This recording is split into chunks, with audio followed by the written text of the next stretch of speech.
세러데이 쇼다운. OK저축은행 브리온데 BNK DRX. But instead, it's going to be the Alistar, something that he's had phenomenal success on, but isn't going to give them a whole lot of laning power in the very early game. Yeah, it's a trade-off of how strong Alistar is into Rel and some of the Rel engages and how you can just straight up deny. You can even deny Nefiri engages if played correctly really well with this pick. But yeah, the trade-off is the laning phase, especially into a Corki, is going to be very tricky to pilot. And when you already have two potentially winning lanes in top lane and mid lane for DRX here. Stifled. I mean, T1 will slowly but surely whittle you down and destroy you. They've done it in the past. We'll see whether they can do it again. Very experienced player. Jin's base damage is good, but the shred of the Corki is going to be a problem if they do end up getting caught and held under a Gatling gun. Yep, they will not enjoy it repeatedly.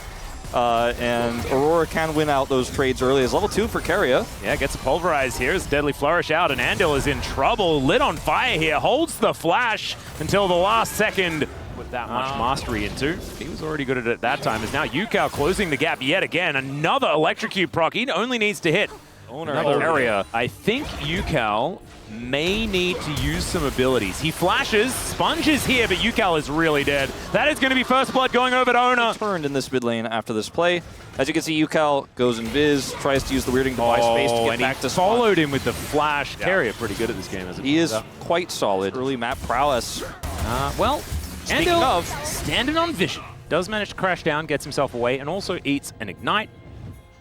Keria in the bottom lane without teleport, so never mind. That's not going to really pay too much of a difference here, as Ona now in trouble. On the level 5, as Sponge goes untargetable, but Ona's very targetable. It's Yukao that grabs that kill here as Keria has to get out of there, and these grubs belong to DRX. Yeah, if Owner had denying grubs from an Azir always feels really good. Not the most ideal situation for him there. Perhaps just saw blood in the water. As Teddy. Ooh. The curtains have been called. The final bullet was not enough to kill him, but did certainly put the fear of God in him.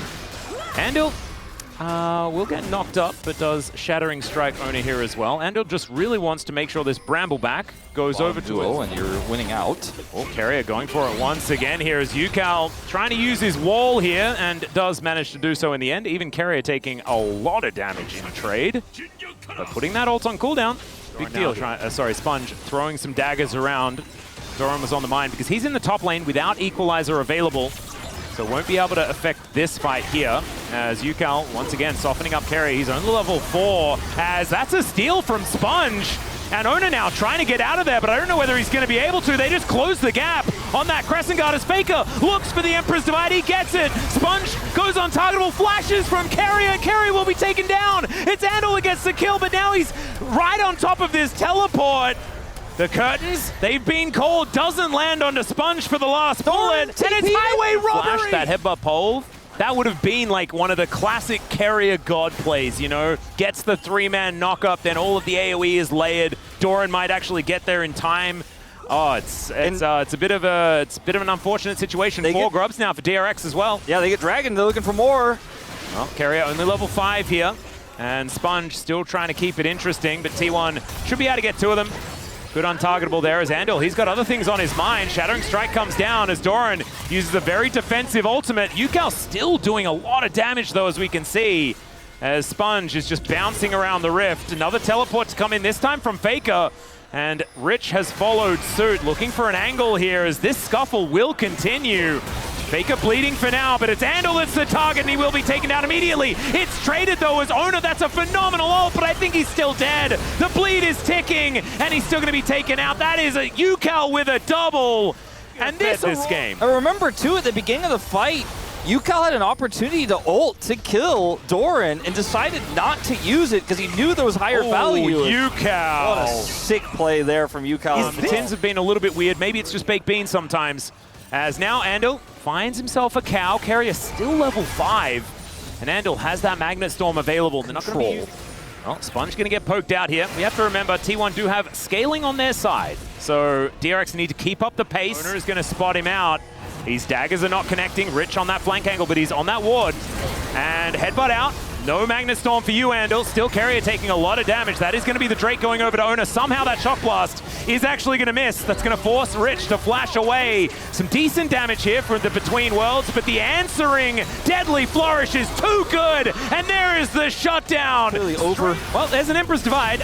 Rich cannot go to the skies because he's been to the skies recently. UCal is going to come down and see what he can do here as Doran is dead. Faker is under the turret, sets up his own, but I think UCal will have enough damage to finish this off. It's going to take a bit of time as he flashes as well. Finally, the auto comes in. With victories here as Rich comes over here to try to defend this turret. This is, you know, some LCK Cup Rich action right here. It seems like initially, but he does have a teleporting UCal coming through, and he lives long enough to where this ends up being a double for UCal. The Electrocute proc is actually what does Doran in, sadly for him, and then Faker kills the turret, sets up the Sun Disc, but unfortunately there's just not enough time to survive here. Even with UCal taking that turret aggro, it doesn't do that much damage. Yeah, getting the bone plating at the right timing there as well for Faker keeps him alive. Just barely missing here as Sponge throwing his daggers, both of them into Ona. That bleed. That nerf needs to come in because it just feels like it does a whole lot. Not going to be able to find that dagger there, though, as Deadly Flourish now onto Teddy. He's going to have to get out of here. Does use the barrier. And Sponge tanking a few of these shots up. And my God, welcome back. Going to work out relatively well. Charge from the Rift Herald trying to come in here, and that is going to successfully happen. Commit to it. Yeah, he's pinging. And Andal is going to get headbutt pulled. Will need to get out of here, I think, and does do so from KT. I think that this might be able to work. We'll just have to see right now. Andal once I've seen this one before. They keep almost killing him. Yeah, he's going to crash down over that wall again after the Ignite comes in, but this time Ona is going to follow. He presses ult, wind becomes lightning, bullets become attached to Teddy, and Andal's going to walk his way out. But there is also a Baron coming up. This is UCal. Oh, there's another headbutt ball. Carrier really wanted to pick up player of the match today, and I'll give it to him. That's going to be Ona taking down the kill. They're going to start with Otacon, which is a bit of a scary choice. Flanking. Carrier coming in, looking for it again. As Sponge going untargetable. Rich with some Shock Blast angles potentially. That equalizer, great spot, but Faker just wipes them off it. Andal trying to stay alive, and he will fail. Teddy coming up here. Rich has this turret to play through. Oh, God. Well, can the Shock Blast actually land? That's the question. The answer is no, because he's going to be dead. Carrier diving in one more time, and the doggo's on the ground. Teddy, another one of these doggos, is going to be in a bit of trouble as Carrier is down to 1 health, but he is still able to walk his way out. The flash comes in from Teddy, and that should still keep him alive. Okay, UCal's flashing forward, does manage to take down the jungler. That might mean that Otacon is going to be okay. Deadly Flourish coming on in here as the 1-2 punch, and it's a double! Teddy, I don't know about that one though. The captive audience goes off, and I think Teddy knew that he was dead. Which stops any potential Otacon take, but Teddy does give his life for it, and we reset. Well, Andal crashing forward, and the curtains, they have been called. Andal, I mean, he's just dead. Sand Soldiers will take him down. Sponge a little bit late on that on-targetability, but it might be enough to get himself out of there. As Teddy gets over this wall, I believe unbeknownst, as he's now spotted. UCal is still big. Oh, okay. Carrier is going to try and get in there. Sponge going untargetable. Emperor's Divide is going to throw UCal in. He pops on over as Carrier likely to go down, but I think that's a decent trade. They've taken down the jungler as well. Not sure what Teddy was doing. And now Ona is going to be able to transition this into a Baron. Somehow it worked. I have no idea how that all sort of worked into itself, but it's, I mean, T1, I guess, calculated. I mean, kills worth of gold, and what was a 1,000 gold lead for T1 is now a 5,000 gold lead. Yeah, I think they might also be getting another one, as that was really cute from Rich. Nice like a fairly risky Baron. Really wasn't with the control they had, and I mean, I don't know if they might just win the game off this. Well, Ona once again going in, gets the knock up, and down goes the doggo. The curtains have been called, and it may just be curtains on this game. Faker picking up a kill to start this one off. Carrier tanking as much as he would like. Remember, they have the withdraws at the same time, as Guma not quite able to land that one, but he flashes forward, and that should finish off the kill on T1, just controlling the map so well. And Faker now looking for an opportunity onto UCal. Deadly Flourish connecting somehow. I didn't even see that. Double Pulverize comes through from Carrier. The layering of the equalizer is not quite enough, but that doesn't matter. I don't know about the ulti there from UCal, but I think he was just really scared. And who would blame him as T1 are bearing down on the base? T1 are just so good at playing the map, so good at playing around vision. Their coordination is matched by very few teams in the world as Teddy is trying to hold the wave. I get he's dead. I mean, he might actually kill both of them. Doran comes in with a scrap shield, so he's not going to die, as Faker was almost bleeding to death. You know, a lot of AD carries just fall over and die there. At least he was able to get one back. It doesn't necessarily matter in this game when you see all the red arrows pointing to T1 with big numbers next to them. Has augmented those first couple of items that felt underwhelming with an Infinity Edge and a Lord Dom, so he's doing plenty of damage now. Doran might need to be a little bit careful, I guess, but maybe he also doesn't, as Ona goes in, almost 3 taps. Sponge gets in another couple, and Faker is the one that actually finishes it off in the end. Equalizer just to celebrate, as Carrier looking for a bit of an angle here. He'll be able to get there, and my God, the damage of this Xin Zhao is obscene.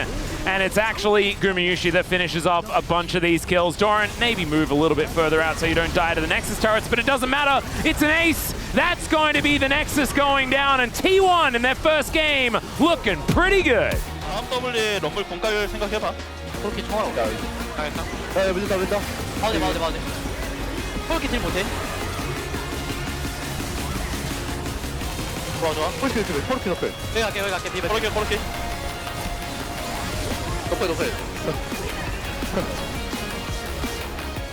나이스. 맵이 없어.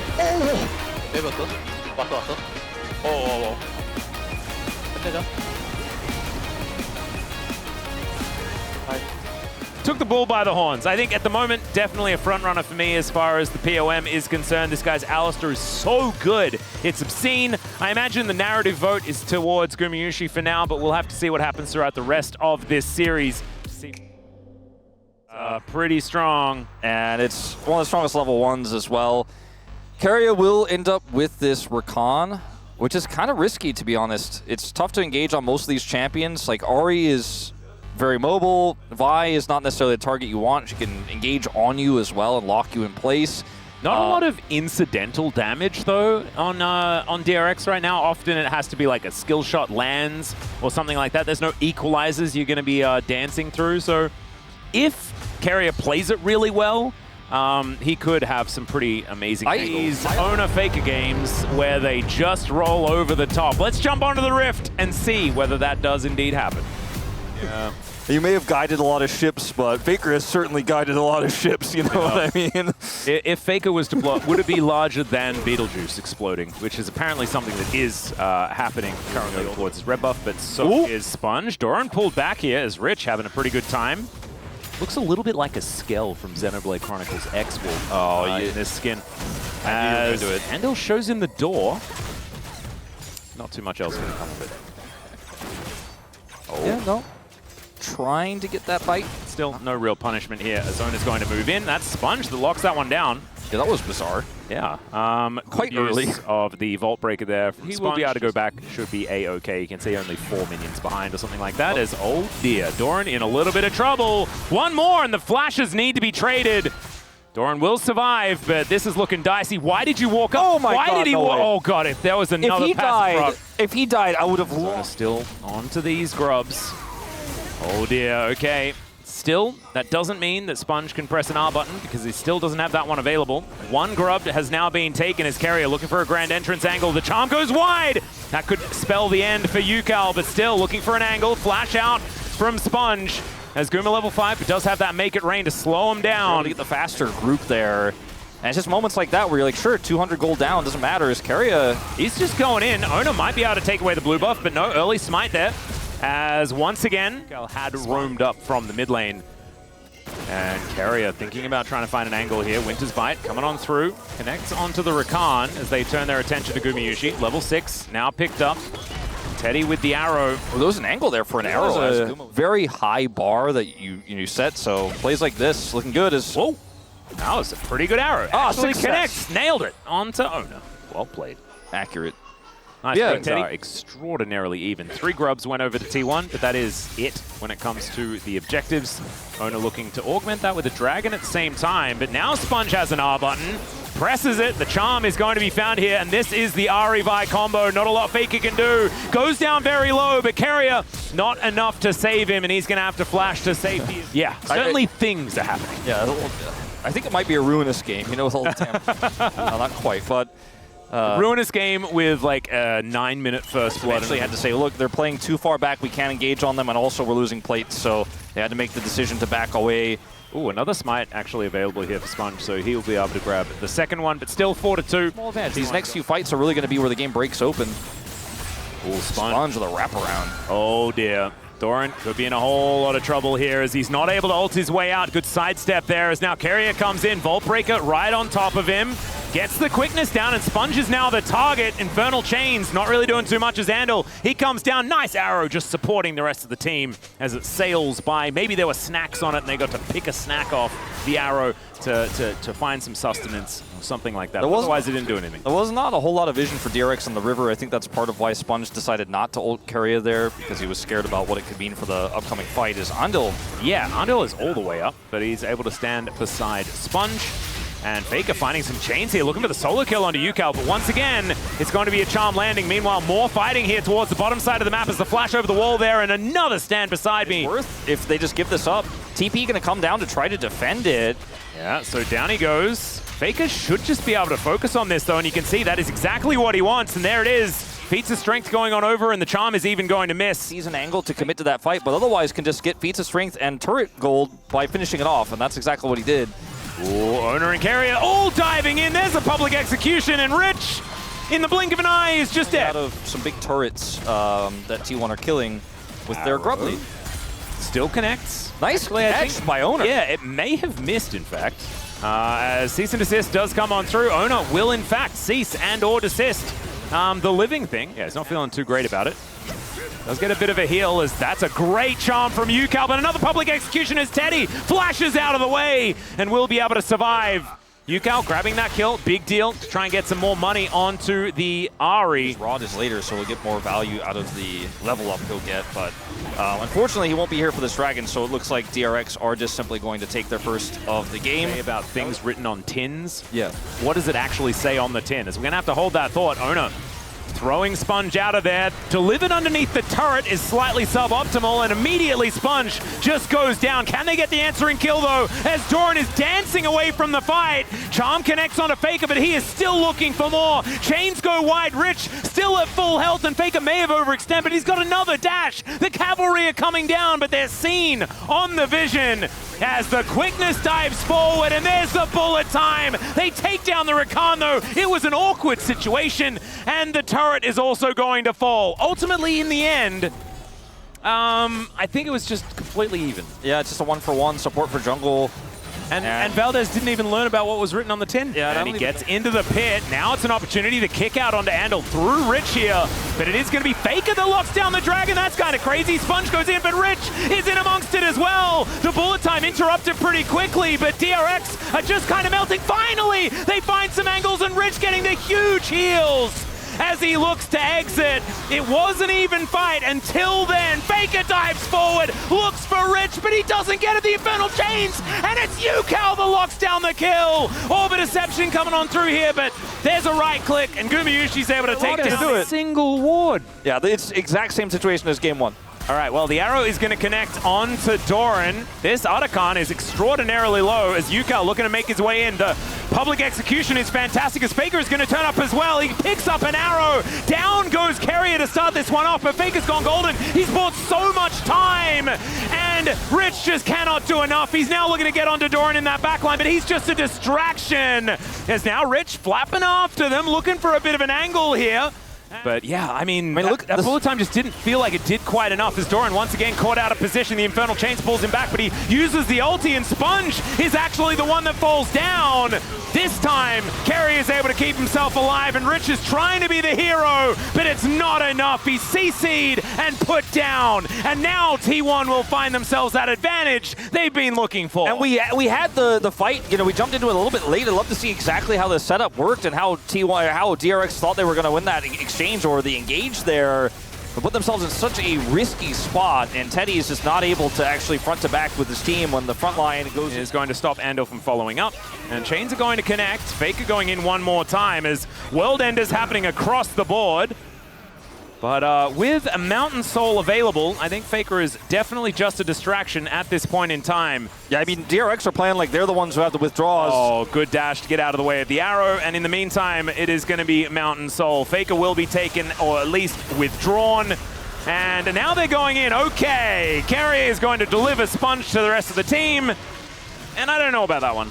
Yeah, I think Sponge was reminded about how his ultimate works by Carrier there in that moment. Yeah, and also reminded that the rest of his team was off killing Faker as Yukal going to be dashing away from Ona here. You mean withdrawing Faker? Yes, there we go. They were withdrawing Faker. Doran is going to try and ult, but does not quite manage to do so. Gumayushi just going to get them out of there, as Ona is continuing to chase Yukal as much as he possibly can, while the rest of his team are looking to win the game. Faker has popped back up again, and he is just going to teleport to this mid lane. Ultimate from Andal not going to do too much, as Faker's going to land that arrow. That is no worries at all. Going golden as the rest of these Nexus turrets fall down, and T1, I mean, it was kept even for quite some time, but they dispatch of the Nexus. Better than they were just months Yeah, right. ago. I feel like I'm watching, I see the names over their heads. And it's hard to believe that these are the same players that we were heavily criticizing for some of their indecisive moves or some of their big errors not that long ago. And the improvement is massive. And who knows how much more they can improve. Yeah, Faker now just going to find Teddy here. Good Captain Jack on the cleanse, but outside of that, I mean, this was the circling of the drain of DRX. I think the biggest sort of question mark here and criticism is probably on Teddy for DRX this game. But ultimately, I mean, Rich doing a whole lot of work, Doran as well, being able to at least stay up there as far as those numbers, and Faker, after a difficult laning phase, still putting up numbers like that is very, very impressive. Gumayushi needs no introduction and getting more than double the damage. Thank you very much, guys. This is Dear for the POM interview translation, joined by Carrier on the side of T1. This is your first POM interview, and you are the first LCK support for this Player of the Match interview. How do you feel? This is our first match of this regular season, and I'm really happy. You know, I was back in the green room looking at the replays, and they told me that I have to rush on the stage, telling me that I had a POM. So I rushed and ran over here. And I think there's a lot of mistakes that I have to go back and review and have feedback on after. And in the winning ceremony, it seemed like you were petting your bangs. So what was the meaning behind it? No, in the makeup room, I had put my bangs down, and I feel like my bangs have actually... It looks short, but I'm trying to grow it out right now. So I think that's why I focused my ceremony around my bangs. What have you mainly focused on preparing for this season? No, with the main patch taking place during the season, there's actually not that big of changes. I think we're just trying to maintain our form because we were actually quite solid in the LCK Cup. And DRX mentioned that they focused their feedback around dominant teams, especially T1's jungle and support pathing. So did you find any moment dicey at all? You know, we had practiced against DRX, and we played against them on stage as well, and it seems like they actually do like to play with an aggressive style. And just because of how aggressive they were, actually, that was pretty threatening. It came off pretty threatening to us. And in game 1, you dominated at the Rift with Alistar. You gave Alistar the first LCK win. Why do you think Alistar wasn't able to take a win up until this point? No, Alistar is a really good pick right now. I think for today's case, I believe that I was just lucky. That's probably why Alistar got his first win. And in game 2, there wasn't much action until 20 minutes. Both teams played very carefully, so was this intended? For game 2, I think just based on our comp, there wasn't really much that we could do to force things. 가면은 안 진다 마인드가 있어가지고 그렇게 좀. So I think we had the mindset that as long as we're able to play out until the late game, that we will be able to win. So I think that's just what we had kept in mind and played it out. And your next opponent is Genji, and they showed a good performance during their opening match. So what is your resolution? 팀이라 생각하고 예전부터도 지금도 그렇고. Genji is a very good team. They play very well. 리그에서는 이제 연패를 못 끊었기 때문에. And so far, we weren't able to break the losing streak until against them. So I hope that this is our chance to break it this time around. And that's the end of the interview with Keria, and back to the space. Thank you.